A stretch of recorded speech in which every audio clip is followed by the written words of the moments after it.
Forget frequently asked questions. Common sense, common knowledge, or Google. How about advice from a real genius? 95% of people in any profession are good enough to be qualified and licensed. 5% go above and beyond. They become very good at what they do, but only 0.1% are real geniuses. Richard Jacobs has made it his life's mission to find them for you. He hunts down and interviews geniuses in every field: sleep science, cancer, stem cells, ketogenic diets, and more. Here come the geniuses. This is the Finding Genius Podcast with Richard Jacobs. Quick note before we begin, the Finding Genius Foundation, as part of the Finding Genius Podcast, has recently completed a book about understanding viruses. So the creation of this book was to interview 100 virologists, ask them a lot of deep, difficult questions, take the most difficult questions, and then re-interview the top 25 or so and ask them the hardest questions I could think of. And we compiled that all into a book. So you'll see question and 4 or 5 experts' answers. Question, 4 or 5 experts' answers. There's about 30 questions in the book. I think it's a great read for the layperson and for the researcher. It talks about a lot of speculation in the world of viruses, such as are they alive or not, and why is it important? Why do viruses go latent or hidden or ineffective or sit in a person or an animal or another creature for weeks, months, years, and then suddenly become virulent and affect that person? So there's a lot of really provocative questions in the book. It's now on Amazon. So if you go to Amazon and type in Finding Genius, you'll see the book on viruses. It's also on Kindle. The Audible version is in production and should be ready in approximately a month. But if you want to go and order it now, you can do so again by going to Amazon or Kindle, or go to findinggeniusfoundation.org and go to publications. There's an opportunity as well to get the transcripts of all the interviews and to hear the original interviews themselves. If we put them all together, the book would be about 1,000 pages, but we condensed them down to make it juicy and concise and tight and very interesting. So I hope you'll check out the book. We're now working on one about cancer, but this is going to be our goal is 3 times a year to come out with these masterclass books that I think will inspire new scientific research, and I hope you'll check it out. Thank you. Hello, this is Richard Jacobs with the Finding Genius Podcast. I have Mary T Newport. She's an author. We're going to talk about restoring brain function by using coconut or MCT oil, people with Alzheimer's, and there's a case study she'll talk about. So Mary, thank you for coming. How are you doing? Oh, I'm doing great, Richard. How are you? Good. Tell me about your background. What got you interested in Alzheimer's and coconut oil? Yeah, well, my background is I'm a physician. I'm an MD. I grew up in Cincinnati. I studied basically pediatrics and then newborn intensive care, neonatology, and practiced as a neonatologist in newborn intensive care units for 30 years in Florida. And more recently, I was doing home visits, doing hospice and doing home health risk assessments, with people that have chronic illnesses and that type of thing. So my interest happened when my husband, Steve, began to have memory problems when he was about 51 years old. And Steve was an accountant. We got married actually while I was still in college. And we were married for 10 years before we had children. We wanted to have kids, but he was worried about my job, the emergencies and everything. So he volunteered to stay at home. So he actually worked as an accountant from home, which was awesome. But then when he was around 51 years old, this meticulous perfectionist accountant suddenly started having problems with memory, procrastinating, not getting quarterly tax returns done, all, those types of things. And, I'm thinking, midlife crisis, maybe. But then it became more serious and he started forgetting if he'd been to the bank and the post office. Really, those types of problems were kind of a tip off that something was wrong. And so at first there was a neuropsychiatrist evaluated him and mentioned dementia, but he felt more likely it was related to depression. And it turned out that depression was more than likely related to being aware that he was developing dementia. But he was officially diagnosed in 2004 with Alzheimer's disease, early onset. So he was only 54 years old at that point. And this is something you think of, with much older people. So he, continued to get worse. The average lifespan from diagnosis is about 7 years. And so getting into 2007, going downhill very rapidly, couldn't drive, couldn't even use a calculator anymore. And in 2008, we finally had some clinical trials come along, and I, entered him into 2 clinical trials. And I happened to be on the internet reading about risks and benefits of these 2 drugs that he was going to try to get into clinical trials for. And I happened upon a press release for medical food that was going to come out in about a year, but it had excellent results in terms of improving the memory and cognitive performance in people with Alzheimer's, like almost half of them, with even with a single dose, they saw improvement. And it didn't say what it was or what it did. So I found their patent application, and I learned that it was simply MCT oil, medium chain triglyceride oil. And I learned that it was extracted from coconut oil. And I knew what it was because I used it in my practice as a newborn specialist. We used to add MCT oil to the feedings of our tiniest preemies to help them grow faster. And then they actually started adding it to the infant formulas, and it's in, infant formulas for preemies. And then it's extracted from coconut oil. Coconut oil is in almost every infant formula, commercial formula in the world. So anyway, the reason why this could help somebody with Alzheimer's is that when you consume MCT oil, part of it is converted to ketones. And ketones are an alternative fuel to the brain, an alternative to glucose. And so if you're eating a typical American diet, which tends to be very high in carbohydrate, basically functioning off of glucose as your primary fuel, and your brain does as well. The brain's very active. It needs a huge amount of energy every day. And so we don't usually have ketones floating around, most of us if we eat that way. So in Alzheimer's, there's a problem where certain areas of the brain are insulin resistant. They're not getting glucose into brain cells in specific areas of the brain. And so if there aren't ketones available, there's basically no fuel. And it probably accounts for a lot of the deterioration that's going on over time, just a lack of fuel. If you think about, if your car doesn't have gasoline, it can be a perfectly fine car, but if you don't put gasoline in it, it's not going to run. So, the brain and the cells in the brain need fuel to run. So anyway, the idea with the MCT oil was that if you consume it, it would produce ketones and provide ketones to the brain.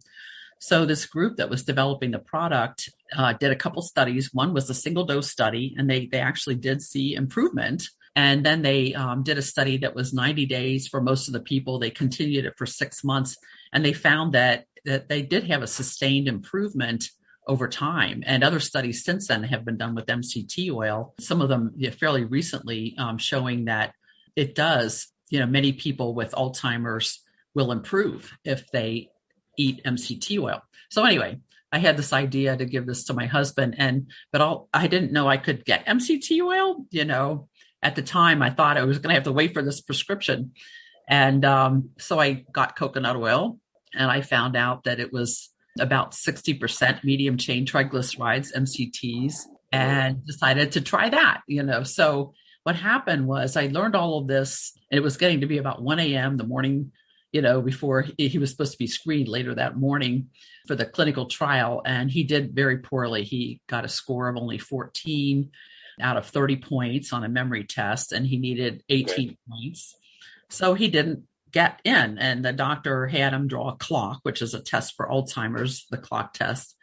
And it was very weird looking. It was just a few random circles and a few scattered numbers. And she told me he was on the verge of severe Alzheimer's. So on the way home, I picked up coconut oil, figured out how much to give him to try to be equivalent to that medical food.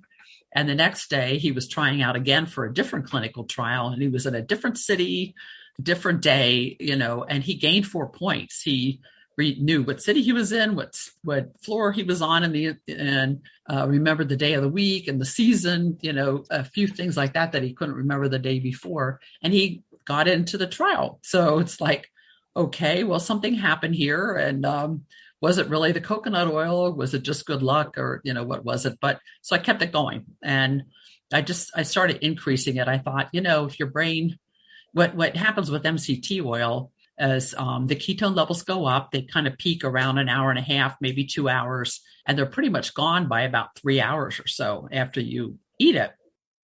Before we continue, I've been personally funding the Finding Genius podcast for 4.5 years now, which has led to 2,700 plus interviews of clinicians, researchers, scientists, CEOs, and other amazing people who are working to advance science and improve our lives and our world. Even though this podcast gets 100,000 plus downloads a month, we need your help to reach hundreds of thousands more worldwide. Please visit findinggeniuspodcast.com and click on Support Us. We have 3 levels of membership from $10 to $49 a month, including perks such as the ability to see ahead in our interview calendar and ask questions of upcoming guests, transcripts of podcasts you're interested in, the ability to request specific topics or guests, and more. Visit findinggeniuspodcast.com and click Support Us today. Now back to the show. And this medical food was going to be 1 dose a day. And I'm thinking, what does the brain do the other 21 hours a day? If it needs ketones for 3 hours, it needs it for 24 hours. So I started giving it to him with each meal, and then eventually added MCT oil to the coconut oil when I found out I could get it. And he just steadily improved. I mean, some of his improvement was so immediate that within 4 or 5 days, we felt like our life had changed. Well, what did you notice specifically? What was the improvement like? Yeah, so he improved the score on that test, but then he said it was like a light switch came on in his brain. He told me that many times. And in the morning, like before he started the coconut oil, he would be very slow. He really couldn't even pick up his feet and run anymore. He had a really stiff kind of weird gait, that he would kind of slowly pick up his feet and walk. He would barely talk in the morning. He'd be very confused, like if he'd try to get a spoon out of the drawer, he'd bring a knife and then he'd get upset that he got a knife and he'd try again over and over and over. Couldn't figure out how to get water out of the dispenser from the refrigerator, just real simple things like that. Couldn't finish a sentence. And and he had tremors too. He would have a tremor when he tried to talk. He would have a tremor when he was eating, his hand would start shaking when he was bringing it up to his mouth, the food. And all of that stopped fairly quickly. The tremors went away, except sometimes we'd see it a little bit in the morning before he had his coconut oil, and then it would go away within about 20 or 30 minutes. The facial tremor completely went away. Never did see that again. He was just much more alert. He would start whistling. He would much more talkative, smile on his face. His personality seemed to come back, and he could finish sentences. It just was really flabbergasting. And, Did you talk to his doctor and stuff and explain the coconut oil you were giving, or did you keep it quiet? No. I did. I did tell his doctors about it. I told everybody about it at the time. And, it was, he drew a clock again a couple weeks, like about 2 weeks after he started the coconut oil. And this time the whole circle, all the numbers were there. It was much more organized, like a clock. You could tell it's a clock. He had many hands of the clock, like dozens of hands of the clock. And about a month after that, it improved even more.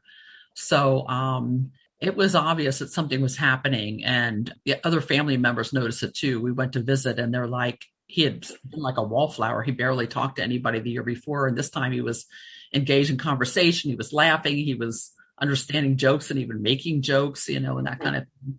They're like, whoa, what happened? And so I had brought his clocks along, and I showed some of our family members, and they're like, holy cow, Yeah. And I did start talking to Dr. Richard Veech too, like almost right away. He is a world expert on ketones. Well, he passed away, sadly, a little over a year. Recently, right? Yeah, a little at the end of January 2016. How long did he make it, though? He was like super old, right? He was 84. Okay, well, that's not too bad.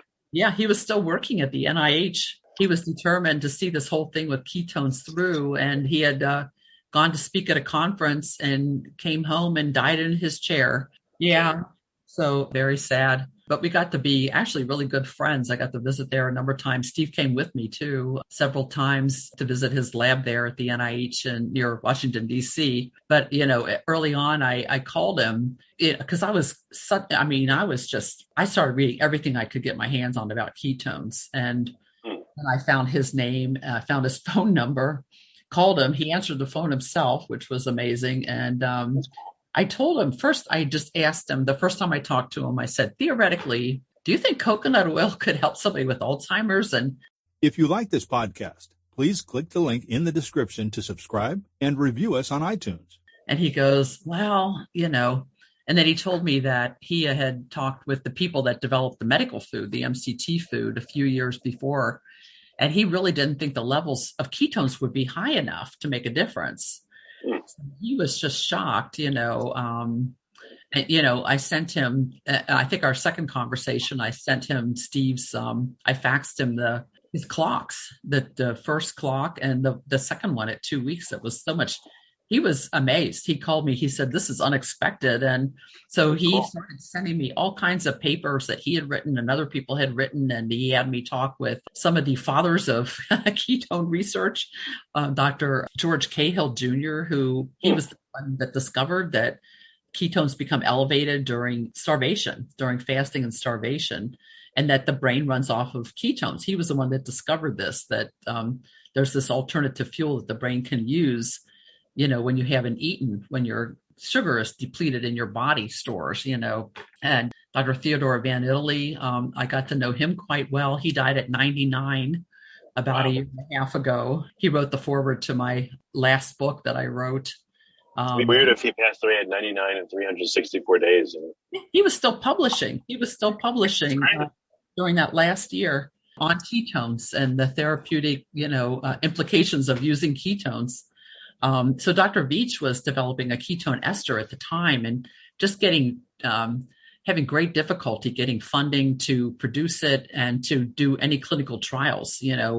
That was the big battle then. And so I got involved in trying to that effort. We actually went to Congress, he and I and Dr. Cahill, to try to talk with one of the representatives from my state, which is Florida, about trying to get more funding, for this particular research. And it was a frustrating thing, because he tried and tried and tried. I wrote my first book really to try to get attention for that idea, how ketones could help, and that the, research was desperately needed really to study this for Alzheimer's. So why do the ketones help biochemically? Have you figured out or learned what's happening? Yes. So ketones are another fuel for the brain, and they basically enter the same pathway as glucose to make the energy molecule ATP. So ATP is it's an energy molecule that virtually every cell in our body needs to carry out its functions. And it's a very extensive multiple step chemical pathway leading up to making ATP. But glucose and ketones enter what's called the TCA cycle, the Krebs cycle, that then generates, ultimately leads to generating ATP. And there's Dr. Stephen Cunnane has done some amazing work with this. He's at Sherbrooke University in Canada, and he has been using ketone and glucose PET scans, studying people basically he studied adults of all ages, young through elderly adults. And one thing that they learned fairly quickly was that there's a gap in energy as you age between how much energy your brain needs and how much it actually gets. So like an older person, even if their memory and everything is normal, they might have a 7 to 9% gap of energy that the brain isn't getting that it needs. Which could explain some of the aging process. Our brain slowly shrinks over time. And, people, there is this age-related memory impairment.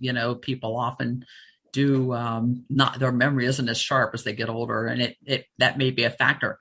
So then when he began studying Alzheimer's, they found that the areas of the brain that have poor glucose uptake in Alzheimer's have normal ketone uptake. So which indicates the neurons are there. They just are like the cars, perfectly good car with no fuel in the tank.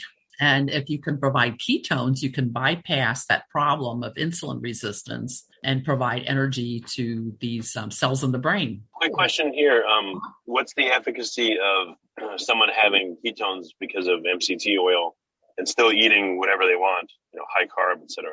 Okay. Versus them doing a low carb diet and having this. Yeah. So it works. Like Steve at first, we were eating kind of a Mediterranean diet. It was lower carb than the average diet, but it wasn't very low carb, I wouldn't say. So even if you eat a high carb diet, when you eat MCT oil, some of it will be converted to ketones. So if you combine that with a low carb diet, your ketone levels can get higher. And what Dr. Cunnane has found is the higher your ketone levels are in your blood, the more energy ketones provide to the brain. It's almost what they call a linear relationship, it goes up in a line, the more you eat, the higher the levels get in blood and the higher than the levels get in the brain. So he's just starting to study ketone salts now. And he would like to study the ketone ester. They're having trouble finding a good placebo. You have to have a placebo, see how it affects people who get it versus those that do not get it. And why can't the placebo just be, something that looks like coconut oil, but has nothing in it? Yeah. So in this case, he's trying to study the ketone ester, which actually tastes very bad. It has a very distinctive taste. Oh, yeah. So the placebo has to be something that would taste bad. Well, that's not hard. Something that people, they wouldn't be able to tell if it was a ketone ester or not, Putting it into capsules might be a possibility. Dr. Veech didn't think it could be put into capsules, but these days there are different types of materials that capsules can be made out of. And but if someone's never had a ketone ester, how would they know what it tastes like? So why would you have to mimic the taste of it if they've never had one? Well, because, it's so distinctive. It has to be similar. Like when they test MCT oil, like when Dr. Cunnane tests it, he uses this lactose-free skim milk. And they emulsify it, and they put it into this milk, the MCT oil, and the placebo still has that milk, but they put a different type of oil in it, and it tastes identical, Okay. So they have to keep things pretty equal. And, if people know, which most people probably would, that the ketone ester tastes bad. I mean, if they're going into a study, they're going to research this, It's hard to even describe. It's a little bit of a combination of taking vinegar and vodka. I've tried them, yeah. I've had Keto Force, which is supposed to have no flavor. And then I put a little bit of lemon juice and a little bit of water in it and drink it. And it's like a really nasty margarita. But yes, there you go. Yeah, so it's pretty bad. And the other problem is that he said that I guess they may have checked it out with a few people or something, and some people with Alzheimer's might just spit it out. In fact, one of my daughters, she tried it and she couldn't even swallow it. She spit it out. That's what kids do when they don't like something. I've seen little kids, they just open their mouth and the food falls out, Yeah. So it's funny. Yeah. So this is a 35-year-old that spit out the ketone ester. Oh, I understand. If it's gross enough, you're like, blah. Yeah, so it's hard to do a study with it. That's one of the issues. But if it could be in capsules, that could make a big difference. If it could be in capsules, because then you wouldn't taste it at all. So anyway, I know that work's being done on that. So hopefully something like that will happen soon, because you can get the thing about the ketone ester is you can get much, much, much higher levels than you can with MCT oil. And so therefore potentially more energy to the brain. Yeah. So that's what has been done? What kind of trials have been done to study this effect in the context of Alzheimer's? Yeah, so basically just studies mainly with MCT oil at this point. There have been a couple tiny studies with coconut oil that actually look good, and I wish more work would be done with coconut oil. But there's several different groups, probably not more than several. I'd say maybe 8 or 9 groups now that have done an MCT oil study, and the studies are getting bigger and bigger. They usually start with a pilot study, so they'll do maybe 20 people, and then they get up to 60 something people. Like the medical food, it was called Axona for a while. I think the name of it's going to change soon, but they're studying it. Their second study was 152 people, so that was a pretty good number.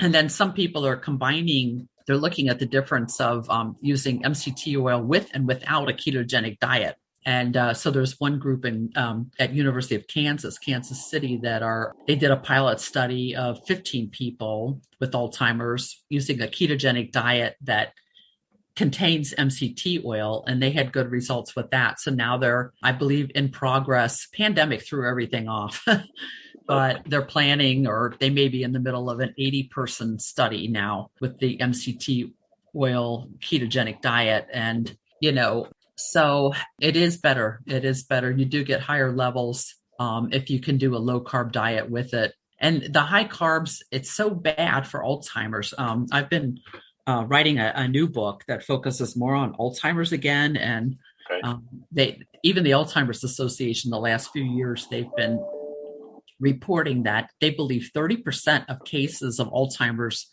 could be avoided just through lifestyle changes. What about cooking with coconut oil? I know you're cooking it, denaturing it and all that, but does that have any beneficial effect, or do you have to have it where it's not cooked? Yeah, no, you can cook with it. And it doesn't really, cooking doesn't affect it unless it starts to smoke. If the oil starts to smoke, then it's affected. But if it's not smoking, it's still good. It retains those MCTs. And so if you cook it like low to low medium heat, like my dial on my stove goes up to 9. If I keep it at 4 or under, it doesn't smoke. If you get up to 5 or 6, then it will smoke. You can put it in the oven up to 350 degrees Fahrenheit.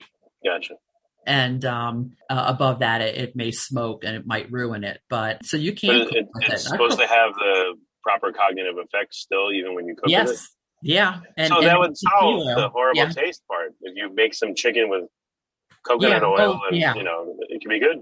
Yeah, well, coconut oil doesn't taste bad. It's just a bland, I think, most people don't perceive it as having a taste. It has kind of a texture, I guess, if you ate it straight, but eating it in foods is really the way to go. And coconut oil, it tends to melt around room temperature, around 75, 76 degrees.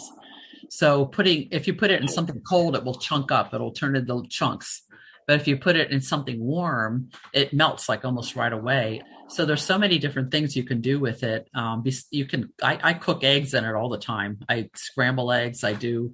But cooking with ketone esters is a whole different story. That's going to be that one you probably could not cook with. I think that would ruin it potentially. And my husband actually eventually got to be a clinical trial of one person with the ketone ester. We did publish that too. It was published in a journal called Alzheimer's and Dementia. And nice. With Dr. Veech and Dr. Van Italy, and a couple of other people involved in his lab there. And Steve had it was at a point, it was a couple of years after we started the coconut oil, and he was starting to have some symptoms again, that like some worsening. And so Dr. Veech said, this would be a good time to do the study because they had finished toxicity testing and found that it was safe.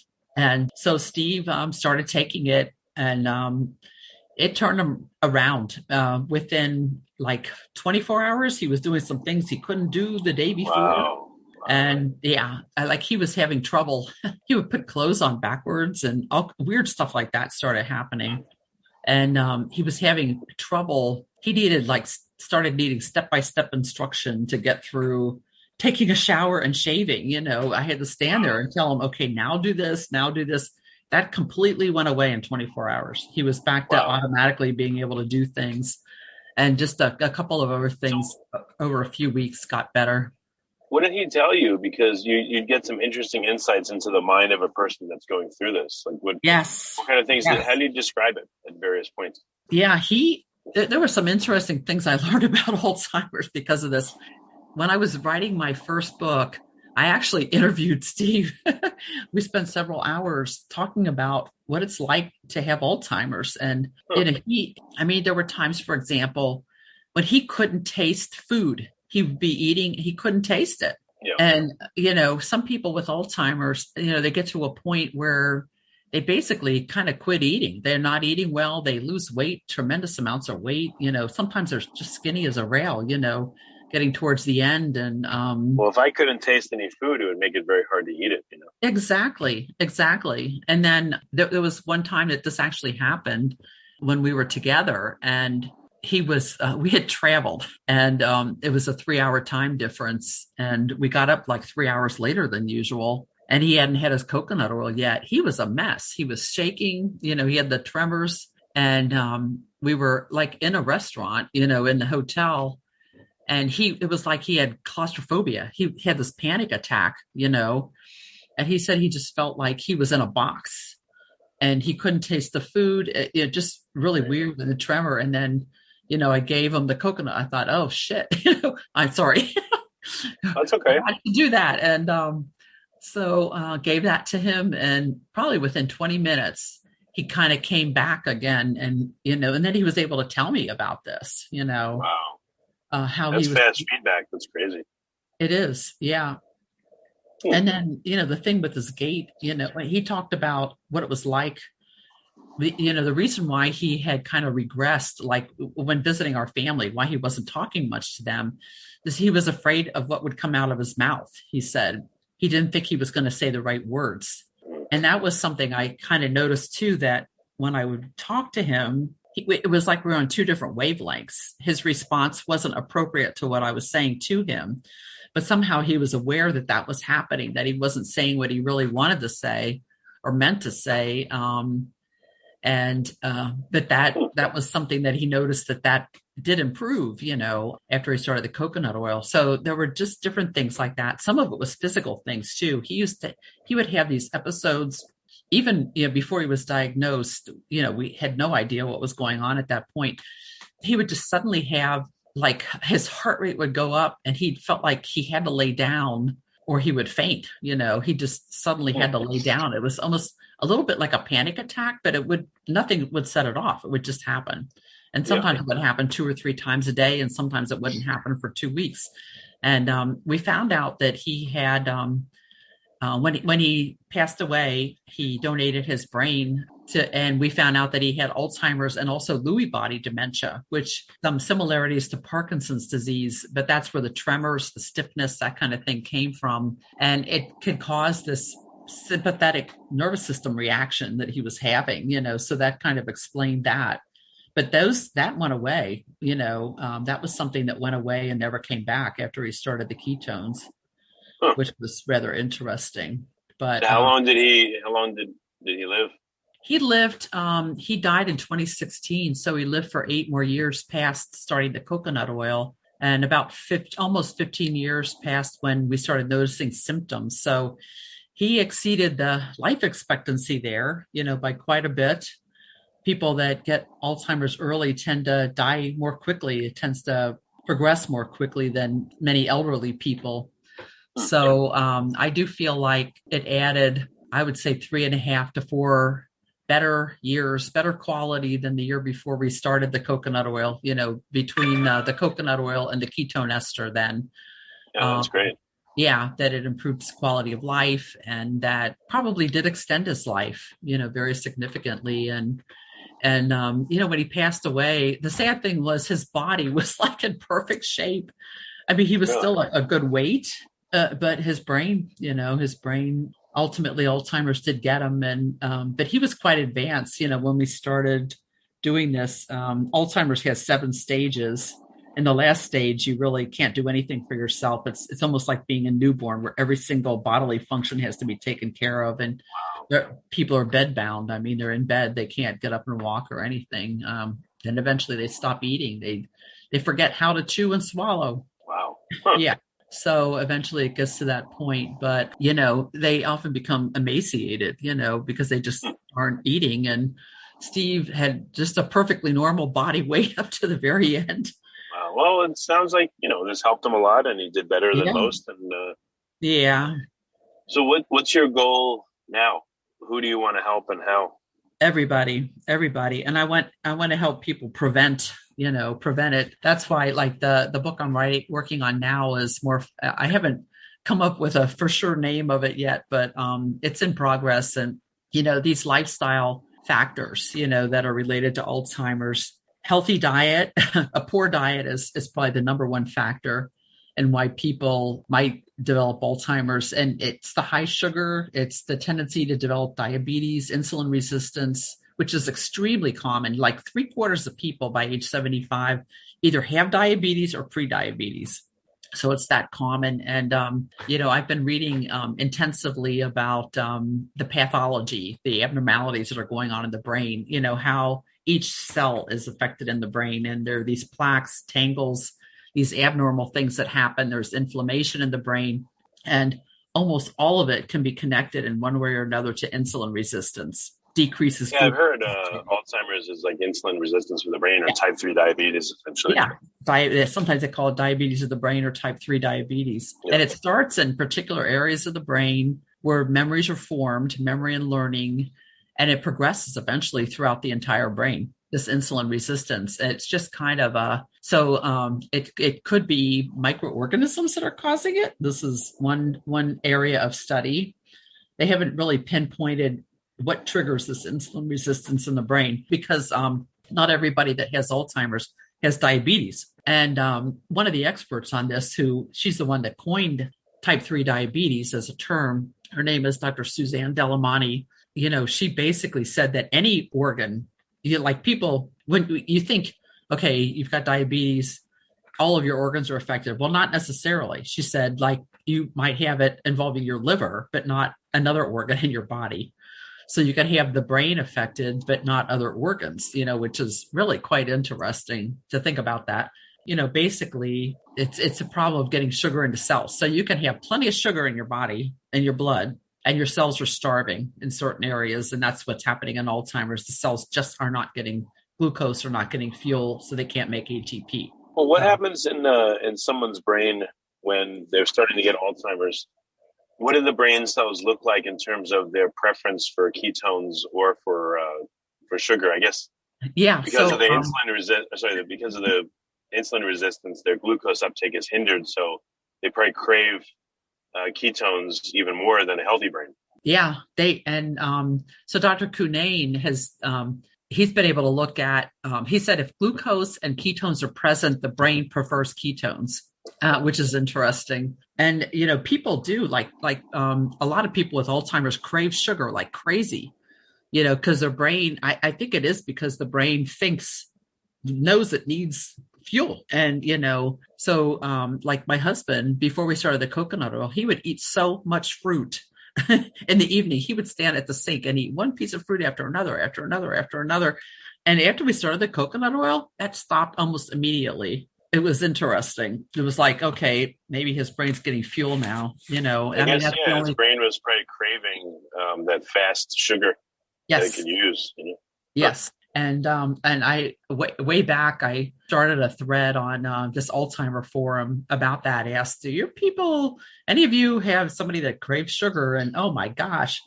I mean, there were people like they had never eaten sweets much in their life, and they started eating donuts and constantly wanting all the sweet food. I think that there is a connection there. And, but people don't know about, a lot of people, most people probably still don't know about ketones as a fuel for the brain and how they can get it, much less how they can get it.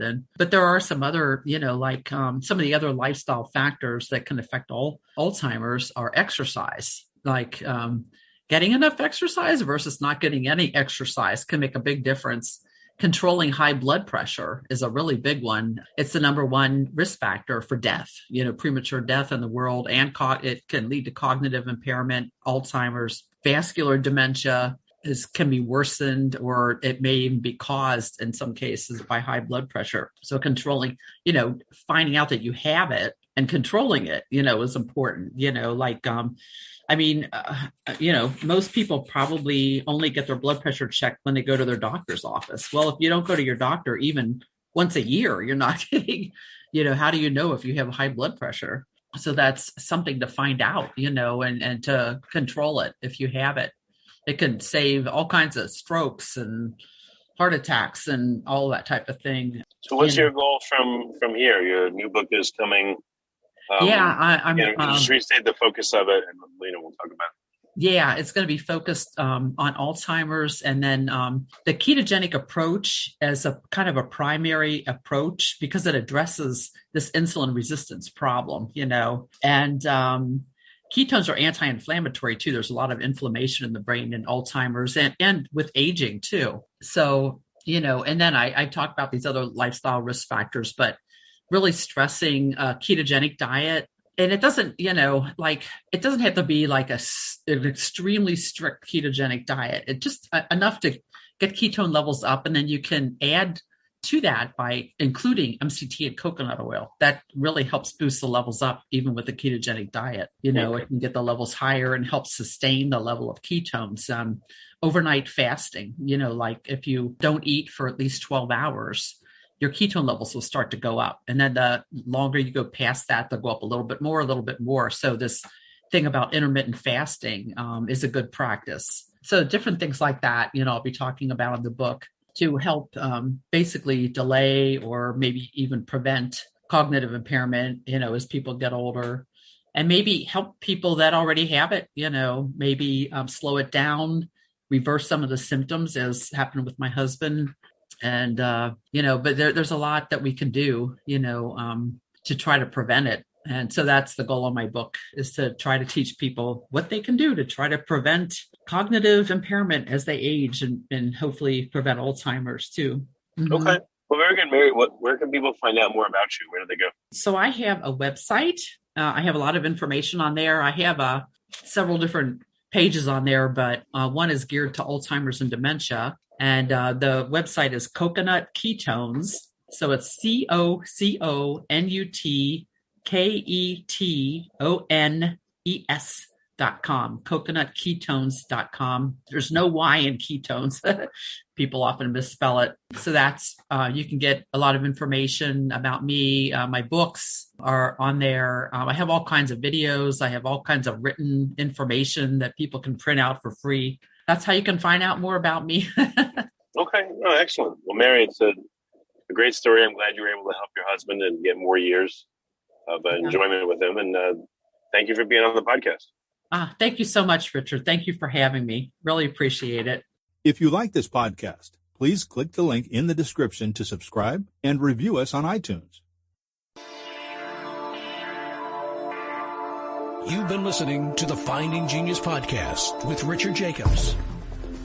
If you like what you hear, be sure to review and subscribe to the Finding Genius podcast on iTunes or wherever you listen to podcasts. And want to be smarter than everybody else? Become a premium member at findinggeniuspodcast.com.